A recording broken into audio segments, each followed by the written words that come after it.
Hello guys, dito tayo sa Barangay Tagisa, Kalibak, Sultan Kudarat. At dito ay nandito tayo sa kanilang Eco Park sa Libak po. Ito po yung Eco Park nila na under renovation pa. Ibig sabihin ay kanilang pinapaganda dahil ang kanilang daanan ay ginagawa po nilang simentado po, daanan po ng tao. Ayan guys, dito tayo. Pinapaganda at saka medyo hindi pa natatapos pero madadaanan po ng tao ng matibay ang kanilang daanan. Ayan po ang kanilang bakawan. Medyo malalaki po ang kanilang bakawan. Sundan nyo kami guys para sa makikita rin po natin lahat ng kanilang Eco Park dito. Yan po, yan ang Eco Park ng Kalibak, Sultan. Ito na po, dito tayo dadaan. Tingnan nyo po ang kanilang daanan, medyo alanganin na, medyo nasisira na at saka papalitan po nila ng ganyan. Naka-prepare na po ang kanilang poste para sa parang simento ang gagawin nila para mas matibay ang mga tao, hindi ay madudulas, hindi katulad ng ganitong kawayan na medyo alanganin po. Minsan pag umulan po medyo madulas pa sa isang tao.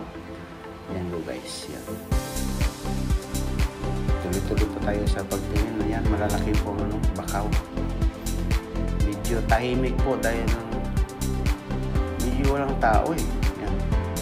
Kundi ang inyong lingkod lang si Lucky Guard. Yan. Yan po, tuloy-tuloy tayo sa ating pag-ikot po dito sa Eco Park po sa Libak. Yan. Guys. Ganda po yan. Medyo tanghaling tapat po ito. Makulimlim dahil sa daming tao, madaming bakaw na malaki yan. Pero sobrang init na po sa labas po. Yan, tataas po ng bakaw.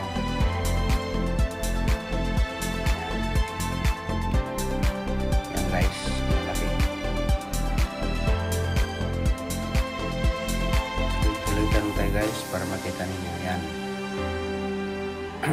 Ganda po yan.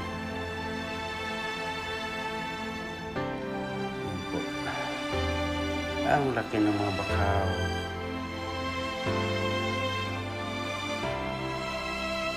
Yan.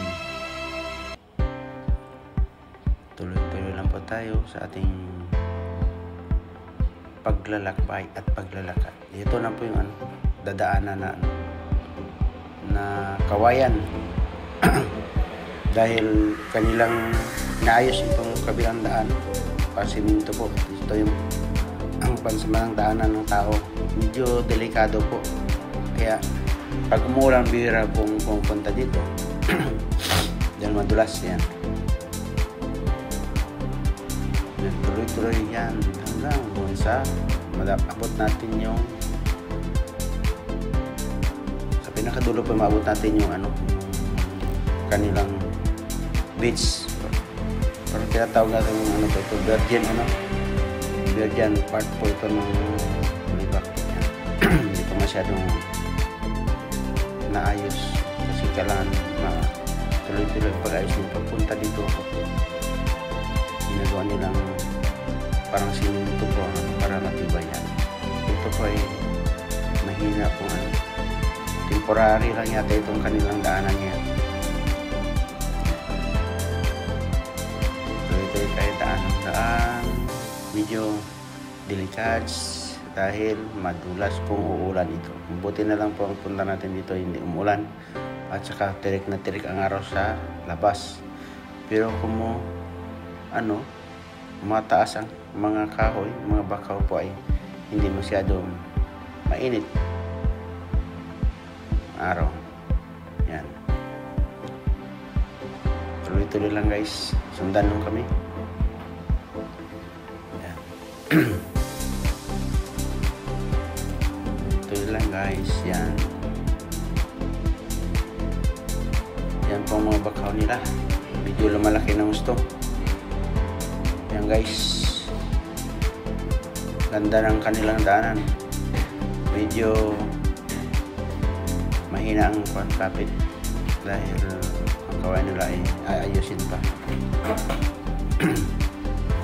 Pero malalaki po ang mga kahoy.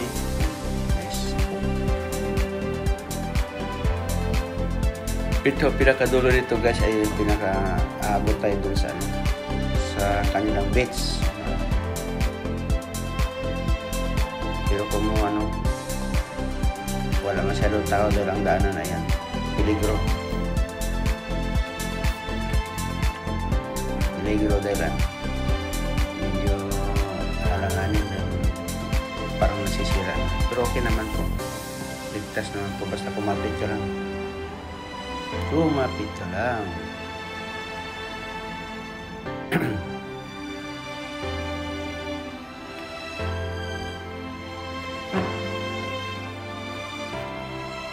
Yan po eh.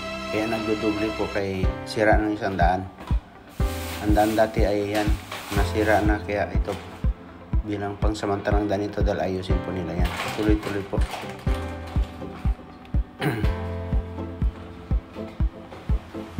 Medyo malayo-layo pa itong lalakbay natin dahil medyo rin layo yan.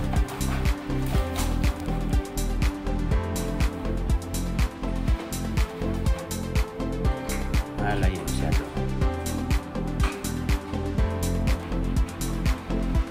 Ayan guys,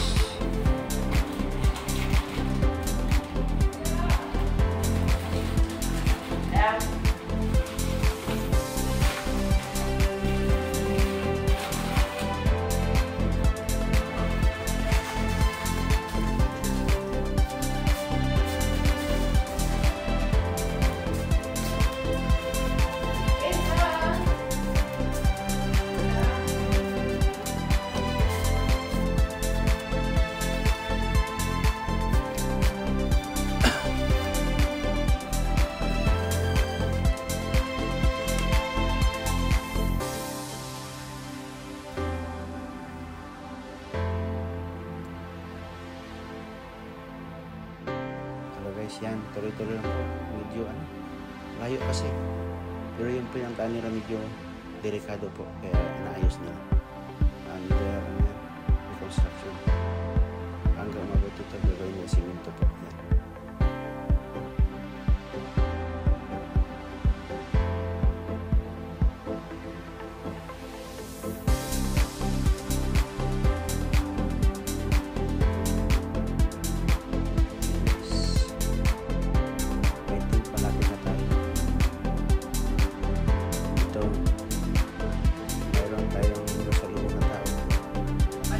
Yan.